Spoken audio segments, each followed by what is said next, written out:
much. Senator Patterson, you have the call. Thank you, Chair. The Minister for Home Affairs, as I understand it, under administrative arrangements orders, is responsible for national security policy and operations. That's correct, isn't it? That's correct, Senator. And that includes the Department's counter-terrorism functions? That's correct, Senator. What is the protocol for notifying the Minister for Home Affairs about a national security incident, including a potential terrorist attack? So, Senator, each incident clearly has different characteristics, and we would make decisions based on the characteristics of each incident, how and when such briefings took place. Do you have a policy? So we have responsibility, Senator, to brief our ministers. I don't think that there's a written policy on how and when to brief on incidents. You just said before that you would decide on a case-by-case basis. Surely there's some kind of criteria or process to follow, or is it really just up to the whims and judgments of individual departmental officers on a case-by-case basis to decide whether the minister should be briefed? So, Senator, that was not my evidence. It was that we exercise judgment in relation to the circumstances of particular incidents. Yes. Mr. Smythe may wish to add. Nathan Smythe, Deputy Secretary, National Security and Resilience. Senator, it is dependent on a case-by-case basis. It's also very much dependent on the information that is coming into the portfolio, some discussions that I may have with operational agencies and the like, but it is, again, very much dependent on each individual circumstance. Yes, I'm sure that's the case. That's self-evidently the case, but surely there are thresholds, there are triggers, there are rules, there is some kind of guidance provided. It cannot just be that the individual judgment of a departmental officer, who may change from time to time, is what is our counter-terrorism reporting function in this country to the minister who's responsible for it. Surely not. Well, in general terms, we have a set of agreed procedures with the minister and the minister's office about how information will flow in the event of a particular crisis or a national security event. Senator. I'm relieved to hear that, because it was not what the previous answers implied. Okay, what are those procedures? I'd have to take that on notice, and I don't have those exact procedures. Talk me through it in general terms. Well, in general terms, we would be contacting as soon as what generally occurs is that the National Situation Room will send out an alert to various agencies and individuals of a particular incident that may have occurred. Once that event then flows through to, if it's in my area, the Counter-Terrorism Coordination Centre, who will then generally send out a hot issues brief to relevant individuals, including the Minister, Prime Minister's office, various departments, etc.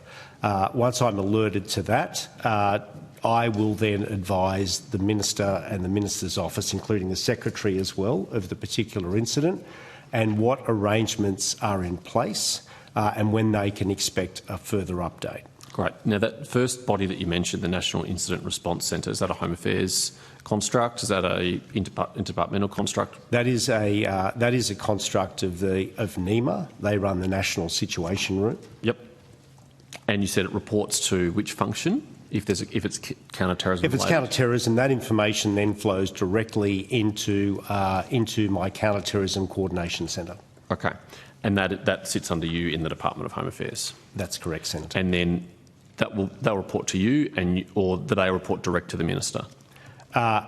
Really, we have a duty officer on call 24/7, so they make I suppose, a judgment call at the outset as to who gets informed. It may well be that they go straight to the Secretary. Usually they'll do that at the same time that they're letting myself know as well, and also the head of the Counter-Terrorism Coordination Centre, the division head responsible. Okay, so for them in that moment contemplating this referral that's come from NEMA, what guidance or procedures or rules or thresholds will they have to decide, I think this is sufficient seriousness to go straight to the Secretary or the Minister, or this can be dealt with by the Counter-Terrorism Coordinator. What is the guidance for them? It can depend. Often we receive national situation room alerts when there may well be an overseas crisis that is unfolding,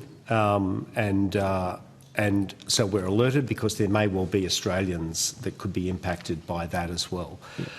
If there is a particular incident in a jurisdiction, depending on what it might be, we are then alerted to that, and then, as I said, it's the judgment call of the individual as to whether or not they're going to then pass that information on to the rest of us. But it doesn't seem or sound very robust to me just to rely on the judgment of that person to decide whether something is serious enough to report. I mean, there may be things which if there is a declared terrorism event, then it goes straight through to the highest levels very, very What about quickly. a suspected terrorism event? May well possibly be the case as well. May well possibly be the case. Well, we need facts. We need facts and information. So we're trying to validate the information first, and it might well be an alert that's come through a news report or something like that. We're then going back to relevant operational agencies to get further information and details. But the alert that goes out from the National Situation Room also goes to various ministerial officers and the like anyway to advise them that an event is actually occurring. So what it requires is for us sometimes to check exactly what the facts and figures actually are or what the situation may well be, because we don't want to have people misinformed. Sure. I understand all of that, and it is important to establish all of those things, but then you will have an officer who's faced with a decision. Is this of sufficient seriousness to notify people? And if so, how serious is it and who needs to be notified? Now, some things will be clearly serious enough if there's an actual ongoing terrorist incident, very clear. Some things will be clearly not serious enough, dealt with, minor, not significant, and then there'll be things in between. Are we relying on only the judgment of that individual officer to decide in those edge cases, those grey areas, which ones should be referred to? No, there are clear kind of processes and procedures and thresholds that we have in place that... Great, OK. Well, I've just spent 10 minutes trying to find out what those thresholds are and been told that there aren't thresholds. As I said, I don't have that particular detail. I'll have to get Ms Smythe to come to the table to talk about the details of how the duty officer works through those particular... That would have been helpful at the start. If there was an officer in the room who had this information, they need to come forward when the questions are asked, not after 10 minutes of trying to draw it out. Don't rewrite the rules of how estimates works. It's a matter for the Secretary or her delegate to decide when they need assistance. It might not be convenient to you, but let's have a bit of respect for the public servants who are trying to do their job. If they're not able to answer the question and it is someone in the state of knowledge of someone in the room, that person does need to come forward and answer a question. Why don't we... Otherwise, we're just fishing around all day, wondering if someone up the back knows what's going on Senator Patterson, and it's not being brought forward. Senator Patterson, there's an official at the table ready to answer your question. Thank you. Ms Thank Smythe. you. Senator Gemma Smythe, First Assistant Secretary of the Counter-Terrorism Coordination Centre. My duty officer in the centre has a guideline which is rated at official sensitive that guides their initial decision making. In saying that, around the guide, proactive pushing of information is something that we use in the centre. I think it's better that officials are aware of something, whether or not we know it's an incident or not, and particularly if we know it's a terrorist incident or not. So the duty officer, while we have the guide, will always proactively brief up. As Mr Smythe said, I then brief the Counter-Terrorism Coordinator. I would brief into the Secretary, but also across the community, my SES Band 2 colleagues will push information to just ask the question to see if anyone, as an incident is unfolding, has any additional information. Right. And as you know, Senator, feeds come from multiple directions in crisis. And Senator, if I could make 2 points to supplement that. The default is to brief up. And so I can think of almost no time when I have had to say I should have known about that, because the the normal process when there's something happening is to brief it up. I think the second point I'd like to make is that whilst it's important that we have guidance and thresholds, in fact, often in incidents, as they're unfolding, we have very little information. And so we do need to give credence to the judgment and experience of the officers involved about how and when they take action. So guidance protocol is really important, so too is experience and judgment. Thank you, and I'm pleased to hear that the default is to brief up, as you say, Ms Foster, and also Ms Myde, the kind of default posture that you described. If in doubt, let's refer it. I think that's sensible. That guideline, though, that you referred to, is there any reason why that couldn't be made public? Is there any reason why you couldn't provide it to the committee? I'll have to take that on notice, Senator, and we can have a look at the content of it. Obviously, it does go to some sensitivities of situations that we would, as a community, identify as terrorist incidents, but I can take that on notice. And we'll and I don't want you to provide anything that would be compromising, but to the extent you can provide it and perhaps redact anything that shouldn't be public, that would be helpful if it's a classified document. Right, so when New South Wales Police discovered a caravan in Dural, New South Wales, did a report come into NEMA? Senator, that issue is subject to an ongoing New South Wales Joint Counter-Terrorism Team investigation, and we are not in a position to answer any questions about that incident while that inquiry is ongoing. Why? Because, Senator, we are not the responsible authority for that inquiry, and we cannot know what information could prejudice that inquiry. That is an issue which we would have to refer to the Australian Federal Police. How could the department's state of knowledge, when the department was notified about this incident, in any way affect an ongoing investigation? That's probably a very good question to put to the AFP when they attend estimates tomorrow. I'm sure you're aware, Senator, that at the Parliamentary Joint Committee on Law Enforcement hearing a week or two ago, the AFP Commissioner declined to answer questions about the investigation on the basis that it is a matter under investigation, and what you'll find is that officials will decline to answer questions about the matters leading to this investigation because at least people sitting on this side of the table don't want to jeopardise that investigation. You might have a different view. Thanks, Minister, and we will pursue this with the AFP as well. But I need you to explain, if you are making a public interest immunity claim, the grounds on which you are making it. I'm simply repeating what the AFP Commissioner has already said in a public hearing of a parliamentary committee, which is that he is not willing to answer questions about the matters being investigated and the circumstances leading up to that and who was briefed by whom when, and it's not my intention to answer those sorts of questions, and I suspect you'll find the officials have the same view because we want to see this properly investigated. We're not being motivated by a desire to score political points. As you know, Minister, that is not grounds to not answer a question in Senate estimates. The standing orders are very clear. The only grounds to not answer a question in Senate estimates is to make a public interest immunity claim, and you need to set out the specific harm, not just a generic possible harm, but the specific harm that will be caused by answering the question.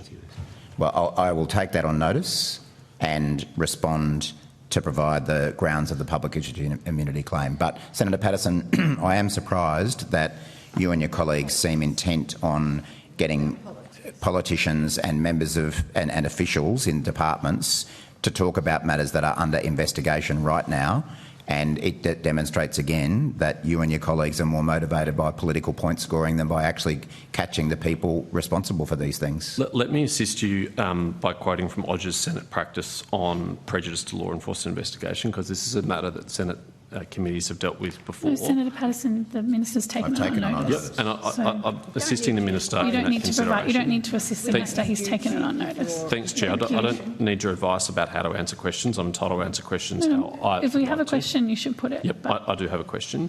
Minister, when you provide this public interest immunity claim, if you do so on notice, will you consider the advice of the Odge's Australian Senate practice, which says for this ground to be invoked, it should be established that there are investigations in progress by law enforcement agencies, such as police, and that the provision of information sought could interfere with those investigations.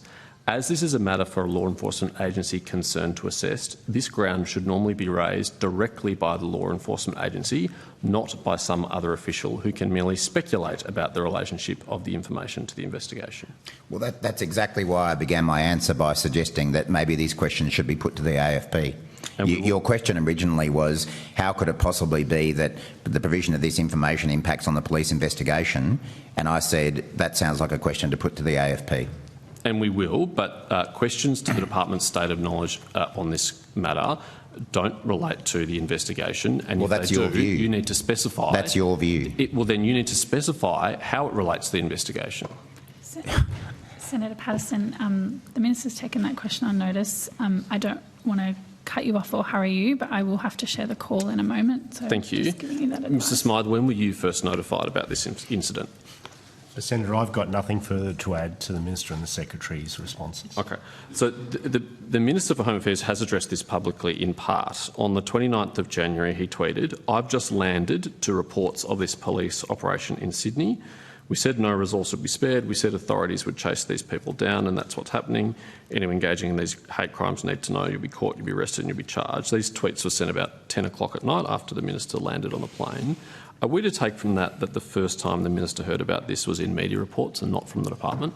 I'm not going to add anything further to the answers I've provided already. Senator Patterson, it's rather disappointing that someone who aspires to be the Home Affairs Minister of this country is seeking to have disclosed publicly details that are relevant to a police investigation when the AFP Commissioner has made clear that that sort of thing would jeopardise the investigation. But you are so determined to play politics with this that you're happy for us to disclose information that could be relevant to the police investigation. You provided no evidence at all to substantiate that claim, Minister. Other than the fact that the AFP Commissioner has already in a public hearing declined to answer questions about his investigation and the circumstances leading to it because it could jeopardise his investigation. How could it possibly be material when the counter-terrorism coordinator was informed? Ask him. So we're back where we were 10 minutes ago. Is the real reason that you're embarrassed by the answer? No, Minister? the real reason is that I think it's pretty important to catch the people responsible and have them prosecuted. How would this prevent them being I'm not caught? here playing politics. How would this like prevent you. them being caught, Minister? Ask the AFP Commissioner. We will, don't worry. But you're the one refusing to answer a basic question here. Because the AFP Commissioner has given a pretty clear guidance about the importance of his investigation and the fact that people like you and I shouldn't be jeopardising it. I respect what he's saying. It's a shame you don't. You provided no evidence to substantiate that claim, Minister. This is a convenient political excuse because you're embarrassed about the answer. I'm not embarrassed by anything. Which shows that there is Senator a breakdown in national security operations. If I'm embarrassed, on your watch. if I'm embarrassed, I'm calling order. Point of order. I'm calling order. Minister, if you can finish your answer. It was quite difficult to keep up with who was answering or asking questions, and I need to share the call. If I'm embarrassed by anything, it's by the fact that someone who aspires to be the Home Affairs Minister of this country thinks it's okay for people to talk about matters that the AFP Commissioner has already said are relevant to his investigation. That is embarrassing. I'm actually embarrassed by that, Minister. I seriously doubt that. Did the New South Wales Patterson, Premier compromise the operation? Senator Patterson, we will come back to you. I've already given you very, very clear indication that I need to share. Well, Senator Patterson, we're back with you. Thank you, Chair. I have a question for Mr Smythe. On the 28th of May 2024 in Senate estimates, I asked you about the Wakely Church incident. I recall that, Senator. Thank you. I specifically asked you when the Minister for Home Affairs was briefed on the Wakely Church incident, and you answered the Minister, as I understand it, was notified around 8:30 p.m. of the incident. At the time, that was an ongoing investigation. Did you jeopardise the investigation by answering that question? No, Senator. Each incident has its own unique circumstances. No two are ever the same. I certainly spoke with my colleagues in the joint counter-terrorism team arrangements as to whether or not I was able to brief the Minister in relation to that. But that was an ongoing, it was an unfolding incident that was occurring on live YouTube, so it was being streamed at the time. Yes, I remember, but when I asked you the question about it, and I think even still today, no conviction had been obtained and therefore it was an ongoing police matter, an ongoing investigation, and you were able to answer my question about when the Minister was first briefed without any jeopardy being caused to that investigation, weren't you? As I said to you, Senator, each situation is unique and has its own circumstances. What's different about that situation and the caravan incident that prevents you from answering the same question? Senator, I think that I will refer to my earlier response that the matter has been taken on notice. On the 6th of December last year, the Prime Minister said in relation to the Adass Israel synagogue attack, and I quote, "I have been briefed on this morning by the AFP Commissioner Reece Kershaw." Did the Prime Minister's disclosure of the timing of his briefing by the AFP on an ongoing terrorism investigation jeopardise that investigation? Probably, given that's comments of the Prime Minister, it's probably best that I take that one, and the answer is no. Why didn't it jeopardise the investigation, Minister? Senator Patterson, for starters, both of those incidents that you've referred to were public at the time that the questions were asked. But secondly, it confounds me why you, as an aspiring Minister for Home Affairs, want to continue seeking information when no lesser than the AFP Commissioner has said that it's not appropriate to be talking about these things in a public hearing. And you continue to ignore that because you're so desperate to score points. Minister, your evidence is that answering the question about the timing of the notification or a briefing to a Minister or indeed the Prime Minister would jeopardise that investigation. I'm testing that proposition. Mr. Kershaw. I haven't finished my question yet, Minister. So I'm testing that proposition by putting some quotes to you and some previous instances where ongoing investigations were not jeopardised by a disclosure of that fact. What is different about the Adass Israel synagogue firebombing that allowed the Prime Minister to disclose that fact that cannot be disclosed in the caravan incident? Well, I'm not aware of the AFP Commissioner or anyone else from the AFP making a statement in relation to the earlier incidents like the Commissioner has done in relation to this incident. So we're respecting his statement about this investigation and won't be providing the information that you're seeking. On the 11th of December, the Prime Minister said again of the Adass Israel synagogue firebombing, quote, "On Friday morning, very early, I got a briefing of the AFP Commissioner. On Monday, we had the National Security Committee to hear a briefing, and you know I know more about the events there." He went on to say, "This morning I was briefed early by the AFP Commissioner Kershaw in relation to the Wallara vandalism incident." Did this in any way jeopardise any of those investigations? Well, I refer to my earlier answers.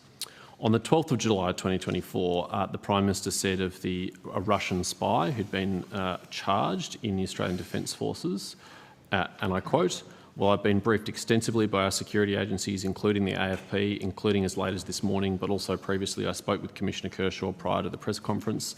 They have outlined the details." Did the Prime Minister jeopardise that ongoing investigation? I refer to my earlier answers, and I invite you to produce a statement by the AFP Commissioner about that incident that is similar to what he has said about this incident.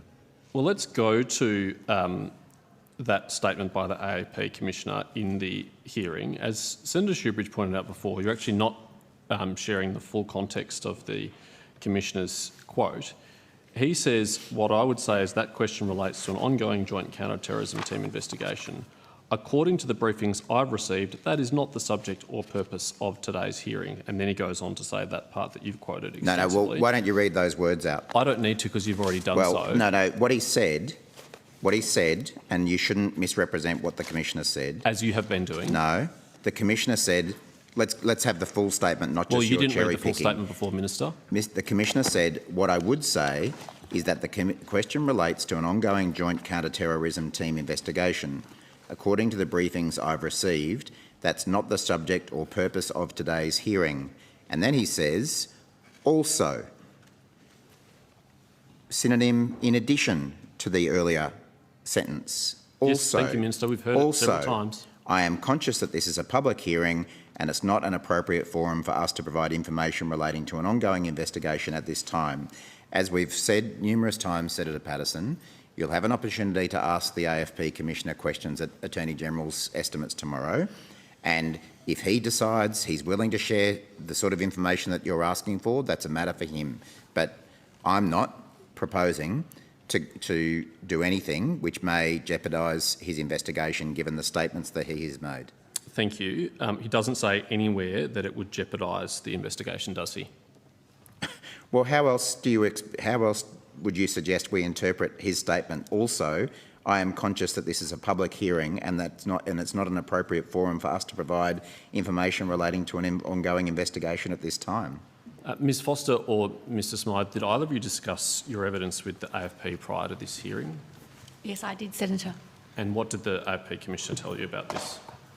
So the AFP Commissioner was very clear with me that I was not in a position to assess whether or not any information, including timings of briefings, could be prejudicial to the investigation because I'm not privy clearly to the investigation.